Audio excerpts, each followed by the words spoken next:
안녕하세요. 오늘은 하루 앞으로 다가온 미국 대통령 선거에 대한 내용을 한번 얘기해 보겠습니다. 미국 대통령 선거 관련한 기사 하나를 갖고 와 봤는데 같이 보시죠. 독특한 선거 방식, 미국 대통령 선거 제도와 한국 대선. 재선에 도전하는 미국 트럼프 대통령과 조 바이든 민주당 후보가 막판 유세에 열을 올리고 있다. 미국 대선을 흥미롭게 만들어주는 건 우리에게 없는 독특한 선거 제도이다.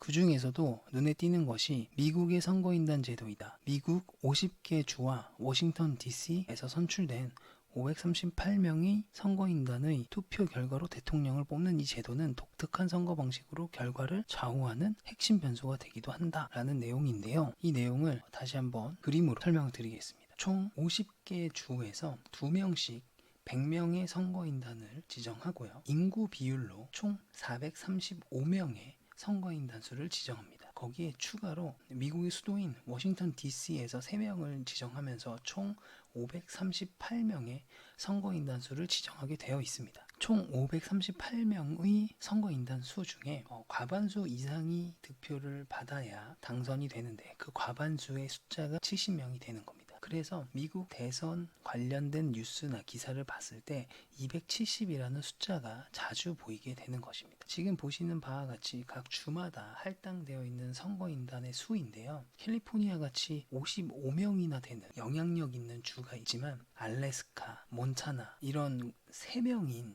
주도 있습니다. 그렇기 때문에 아무래도 이 땅덩어리 넓은 미국에서 선거 운동을 할 때는 영향력이 있는 곳에 가게 되고, 이렇게 선거인단 숫자가 적은 곳에는 선거 운동이라 유세 캠페인 같은 게 아무래도 적거나 하지 않기 때문에 실제로 그곳에 거주하고 있는 분들의 관심도가 낮아질 수밖에 없어요.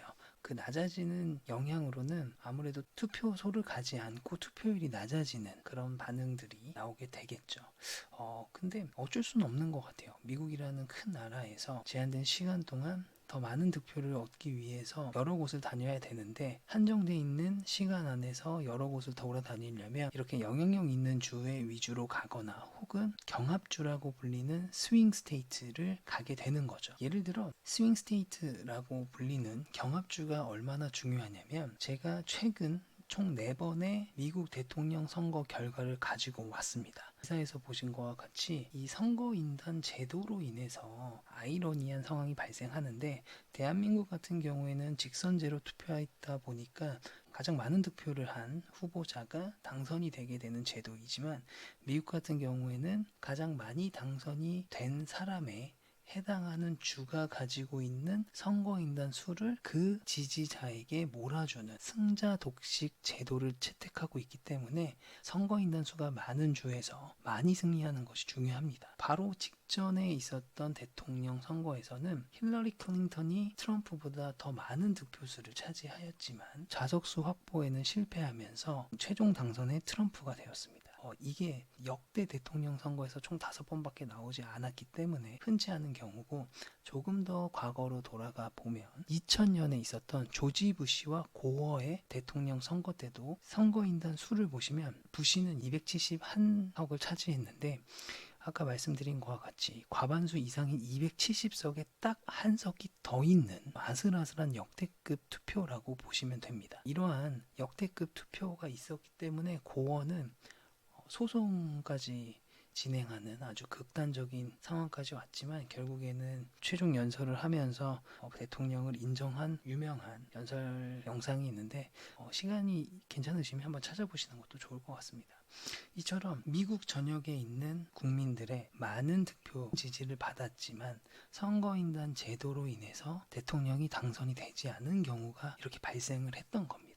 그 아래 보시면 미국에 있는 50개 주 안에서 공화당을 빨간색, 민주당을 파란색으로 놨을 때 매 투표마다 비슷한 결과가 나왔다는 걸 색깔로 알 수 있어요. 하지만 어떨 때는 빨간색, 어떨 때는 파란색인 왔다 갔다 하는 주들을 스윙 스테이트, 아까 말한 경합주가 되는데, 예를 들어 펜실베니아, 오하이오, 미시간, 위스콘신 같이 이런 경합주에 좌석수를 누가 가져가느냐에 따라서 투표 결과가 갈리게 됩니다. 좌석수가 3개, 4개인 곳보다는 경합주인 이런 곳에 가서 선거 유세도 하고 캠페인을 하면서 이쪽의 좌석수를 가지고 오는 것이 당선 확률을 더 높일 수 있다라고 해서 캠페인이나 유세들을 많이 하게 되고 집중하게 되는 이 미국의 대통령 선거 운동이 되겠습니다. 이렇게 조 바이든과 트럼프 대통령의 이 선거의 변수는 아무래도 이번엔 코로나가 되겠죠. 그 이유는 코로나가 한창일 때 트럼프 지지자들 같은 경우에 마스크를 쓰지 않고 조 바이든 지지자 같은 경우에 마스크를 쓰면서 마스크를 쓰고 있느냐 쓰지 않고 있느냐에 따라서 정치 성향이 갈리는 아주 극단적인 상황까지 나왔고, 실제로 미국에서는 많은 사망 발생률과 많은 확진자들 때문에 아무래도 집권하에 있는 현직 대통령에게 많은 비난이 있는 건 사실입니다.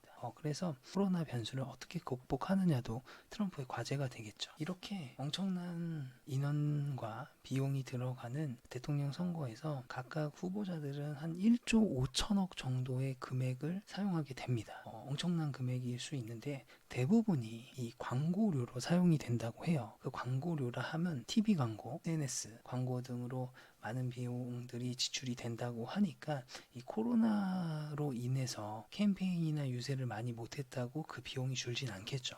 그래서 대부분 비슷한 비용의 이 선거 자금을 사용했을 거라고 예상을 합니다. 여기서 조금 더 말씀드리면 아무래도 이 각각의 어떤 사람들, 어떤 업종에 있는 사람들, 어떤 인종에 있는 사람들이 후보자들을 지지하느냐가 궁금할 수 있는데요. 제가 알아본 바로는 나이가 18세부터 29세 이하의 젊은 유권자들은 민주당, 바이든을 지지하고 65세 이상 나이가 좀 드신 국민들은 트럼프인 공화당을 지지한다고 합니다. 전통적으로 그렇게 되어 왔기 때문에 이런 부분을 잘 이용해서 선거운동을 하는 것 같고요. 흑인 투표율의 높은 비율로 민주당을 지지한다고 하니까 아무래도 트럼프 같은 경우에는 이런 부분들이 신경이 쓰일 수밖에 없겠죠. 그래서 여기서 나오는 내용들이 뭐가 있냐면 이 우편 투표 관련한 내용들이 문제가 되고 있어요. 왜냐면 이 사전 투표를 많이 한다고 하는데, 여기서 사전 투표라고 하면은 이제 우편 투표도 여기 일부 속하게 되는데, 보통 우리가 우편 투표를 누가 하겠습니까? 조금 바쁜 사람들, 젊은 국민들이 많이 하겠죠. 많은 우편 투표를 많이 하게 되는데, 이러한 부분들이 아무래도 트럼프 입장에서는 아까 말한 젊은 국민들의 투표율, 그리고 흑인 혹은 아시아 투표율이 아무래도 민주당에 조 바이든에게 더 유리한 비율로 결과가 나오기 때문에 이런 부분을 인정할 수 없다라는 얘기를 선거 전부터 조금씩 꺼내고 있었죠. 그래서 이런 부분은 나중에 이제 선거가 끝나고 나서도 분명히 문제가 될 것 같다라는 생각이 좀 듭니다. 하지만 뭐 이런 부분들이 어찌 됐든 미국의 사전투표는 이제 9천만 명이 넘어가면서 거의 4년 전 힐러리 트럼프 대선 내 66%인 득표수가 진행이 되었다라고 하는 기사가 있더라고요. 그래서 한번 읽어보겠습니다. 대선을 사흘 앞두고 사전투표로 대선에 참여한 유권자의 수가 9천만 명을 돌파한 것으로 나타났다. 11일 CNN 방송은 여론조사기관 에디슨 리서치 비영리 유권자 정보 분석 업체 캐터리스트와 함께 50개 주 워싱턴 DC의 선거관리 당국자들을 대상으로 조사한 결과 이같이 나타났다고 전했다. 이 같은 투표 상황은 전국 등록 유권자의 거의 43%를 차지하는 수치이며 14개 주에서 등록 유권자의 절반 이상이 이미 투표했다고 CNN은 설명하였다. 이렇듯 66%에 대한 사전투표율은 굉장히 높은 거라고 얘기하더라고요. 그래서 이번 2020년 대선이 역대급 투표율이 미국에서 차지할 것이다 라는 전망을 하고 있습니다. 이런 식으로 미국 대선에 대해서 좀 알아봤는데 선거인단 제도를 통해서 대통령을 선출하는 독특한 방식을 진행하는 것과 대선 관련한 변수들에 대해서 정리를 해드렸습니다. 미국 대선 결과에 따른 큰 문제나 중국 무역 관련된 이슈 사항들이 우리에게 영향을 줄 수 있는 충분한 요소이기 때문에 대선 결과를 지켜보는 한 사람으로서 지저분하지 않고 깔끔하게 결과가 나왔으면 좋겠습니다. 이상입니다.